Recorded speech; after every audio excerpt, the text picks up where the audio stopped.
Hi there. So I had a newer subscriber ask me today what I do to clean my jewelry.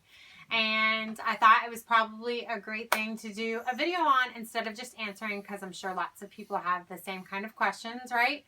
So I don't clean much of the jewelry I get. Gold has a tendency, it can be polished up to a higher luster, but it doesn't really tarnish quite the same way as, say, sterling silver or brass or copper. I do have a polishing cloth for sterling silver. It looks like a little glove, and I'll show you a picture of it. In fact, I'll probably grab it here in a second and put it on my hand so you can see it. But you put the piece of jewelry in your hand and you kind of rub the cloth onto the jewelry, and it takes just a little bit of the patina off. Oftentimes the patina is part of what makes some of this stuff really special, and it's also really, really difficult to get pictures of jewelry when it's got a high shine on it. It becomes kind of difficult. So I leave just a little bit of the patina on most of the stuff that I have. All right, here's that polishing cloth. Well, this one's a glove. They sell a cloth too. It's like a little cloth. It's got a double side. I'm not sure where mine is. I just got this guy, so I've been using it. Here's a piece of sterling silver. I'll get close. Hopefully it's not all funky. If it is, I will try to get a zoom in on it. But you just take the cloth, and you can see where it's darkened from the patina I've taken off of some other stuff. And you just give it a good rub. Bending it. Whoops.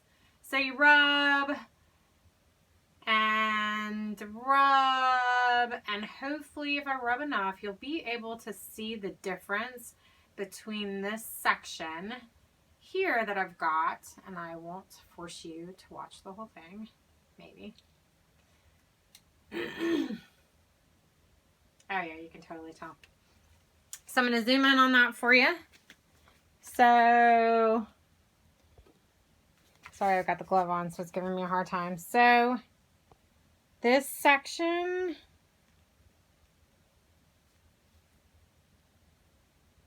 see, this is what I'm talking about when stuff gets too shiny. So here is where I polished it, and up here is where I didn't. And you can see there's kind of like a darker film around here that is no longer right here. So that polishing glove will kind of get anything off. You can probably tell the difference on this piece here and that piece. But again, it's kind of hard with the shiny stuff to see what's going on. But that glove is awesome. Get yourself one. There are lots of things out there that you can use to clean jewelry, particularly sterling silver, again, because it has a tendency to tarnish the most. There's a paste that you can use. I have used the paste to clean jewelry before, and it has a tendency to get stuck in everything, and I just trying to get that paste out of the little nooks and crannies of like a bracelet or a necklace is almost impossible. So I try really hard not to use the paste or anything. It doesn't deter me from buying it if stuff has a little bit of tarnish on it, and like I said, sometimes it's a lot easier for me to take pictures of it with that patina on it as opposed to a high shine. Like high shine stuff is darn near impossible to get a good photograph of. That being said, some things that are a little older that have like a vermeil on them, I do.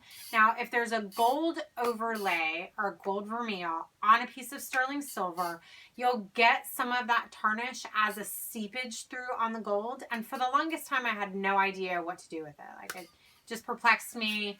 I kind of sold stuff a little less expensive. But that polishing cloth that I have for the sterling silver will generally take that patina off of the exterior part of the gold, which is crazy. I didn't know that could happen. I had my glove on. I had a piece where you could see a little bit of that sterling silver patina coming through on the gold, and I just rubbed it off and it looked perfect. So if you get a piece of vermeil or gold coated silver and it looks really tarnishy and you want to take a chance on it because it's cheap enough, that cloth will totally work on that. So that's a good thing to know. Brass and copper.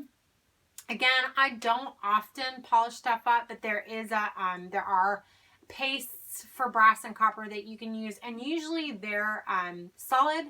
They're not done like in a herringbone pattern or a chain pattern. They can be, don't get me wrong, but generally they're a little bit more solid. So if you want to use the paste on those sorts of things, that would certainly work for you there. I hope this helps. I'm going to grab that glove and put it on, and I'll try to interject that somewhere here in the video.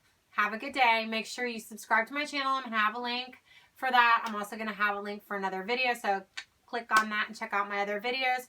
I'm at Craigo and Alice and the Modern Den on Instagram and on Etsy, so make sure you check me out there. Thanks.